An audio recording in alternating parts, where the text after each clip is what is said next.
नमस्कार दोस्तों, एक बार फिर से हम अपने चैनल पे आपका स्वागत करते हैं। आइए आज की वीडियो में हम आपको बताते हैं ज़मीन संबंधी अगर आपका दाखिल खारिज आवेदन होता है तो कई बार क्या होता है कि बिना पैसे दिए आपका काम नहीं होता है। तो आज मैं आपकी वीडियो में बताऊंगा कि ज़मीन संबंधी आपको किसी भी तरह का काम कर्मचारी से कराना है तो क्या पेपर आपको बहुत ज़रूरी है।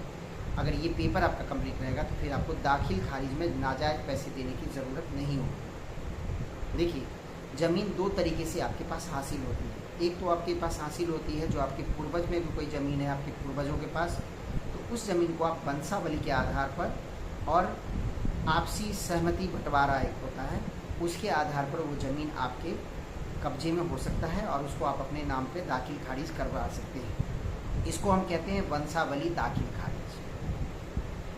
दूसरा होता है कि अगर कोई ज़मीन आप किसी से खरीदते हैं और उस ज़मीन को खरीदने के बाद पहले जो ज़मीन थी जिससे आपने ख़रीदा है उसको जब आप ज़मीन खरीद लेते हैं तो फर्स्ट टाइम उसका रजिस्ट्री होता है जिसे आप खरीदते हैं, जो कोर्ट के द्वारा होता है, रजिस्ट्रार के द्वारा होता है।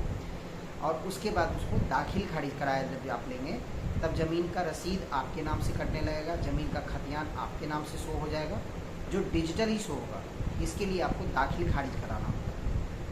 अब एक प्रोसेस हम आपको ये समझा देते हैं, दाखिल खारिज होता क्या है। दाखिल और खारिज ये दो प्रोसेस के साथ एक सिंगल प्रोसेस होता है। दाखिल खारिज का मतलब होता है कि देखिए, जिसका ज़मीन पहले था और जिसका ज़मीन अब है, तो जो पहले जिसके नाम से ज़मीन था उसके नाम से उस ज़मीन को खारिज कर दिया जाता है और जिसने ज़मीन को खरीदा है उसके नाम से उस ज़मीन को दाखिल कर दिया जाता है। बस ये दाखिल या खारिज करते समय कुछ पेपर चाहिए मूलभूत से, वो आप समझ लीजिए। अगर आप किसी से ज़मीन खरीदते हैं तो पहले आपको रजिस्ट्री पेपर चाहिए।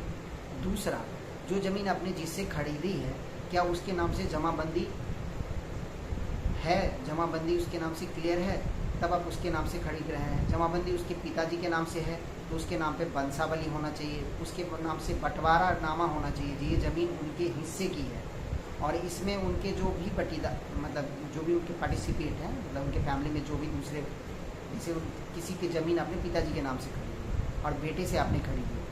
अगर आप पिताजी से खरीदते हैं तो फिर आपको बंटवारा नामा की ज़रूरत नहीं है, किसी और पेपर की ज़रूरत नहीं है। अगर आप ज़मीन वही बेटे के नाम से खरीदते हैं तो बेटे के नाम से आपको बंटवारा नामा देना पड़ेगा। उसके अलावा उस बेटे के नाम से आपको जमाबंदी देनी पड़ेगी। अगर बेटे के नाम से जमाबंदी नहीं है तो सबसे पहले आपको परिमार्जन प्लस में आवेदन करना होगा, जो उसके पास पिछले डॉक्यूमेंट है उसके थ्रू। तो वो ज़मीन जो है पहले उसके बेटे के नाम पर ज़मीन को दाखिल कर दिया जाएगा, उसके नाम पे सुधार कर दिया जाएगा। उसी पेपर के आधार पर कि वो बंटवारा नामा में वो ज़मीन उसके नाम कर दिया गया है। उसके बाद परिमार्जन प्लस में आवेदन करने के बाद जब ये सुधार हो जाता है फिर आपको उसमें 7 से 10 दिन का 15 दिन का समय लगता है। उसके बाद ये ज़मीन आपका दाखिल खारिज हो जाएगा। उस ज़मीन को आप दाखिल खारिज करके अपने नाम से करवा सकते हैं। तो इस तरीके से अगर आप दाखिल खारिज करवाते हैं तो आपको किसी को नाजायज़ पैसे देने की ज़रूरत नहीं है और ये पेपर जब आपका कंप्लीट होगा तब आपको नाजायज़ पैसे नहीं लगेंगे। इसके लिए नॉर्मल एक प्रोसेस है, आप आवेदन करेंगे दाखिल खारिज का। इसके लिए कहीं पे 100, 200, 300 आपको आवेदन करने का लगता है। उसके बाद एक फिजिकल वेरिफिकेशन होता है और जो आपके पार्टिसिपेट हैं, जो भी आपके ज़मीन के जो भी हिस्सेदारी में चाचा हैं, भाई हैं, उन सब से उसका वेरिफिकेशन कर लिया जाता है। उसके बाद वो ज़मीन आपके नाम से कर दिया जाता है। इसमें आपको नाजायज़ पैसे देने की ज़रूरत नहीं है। तो ज़मीन कभी भी आपके हाथ में है तो इस तरह का क्लियर डॉक्यूमेंट करके तभी आप दाखिल खारिज करवाएं, ताकि आपको नाजायज़ पैसा नहीं देना पड़ता है। नहीं तो ज़मीन के जब भी आप दाखिल खारिज वगैरह कराते हैं तो आपको कई बार क्या होता है, कर्मचारी या पूरे अधिकारी को आपको कुछ न कुछ नाजायज़ पैसे देने पड़ते हैं, क्योंकि उन्हें भी ये पेपर वगैरह बनाने होते हैं।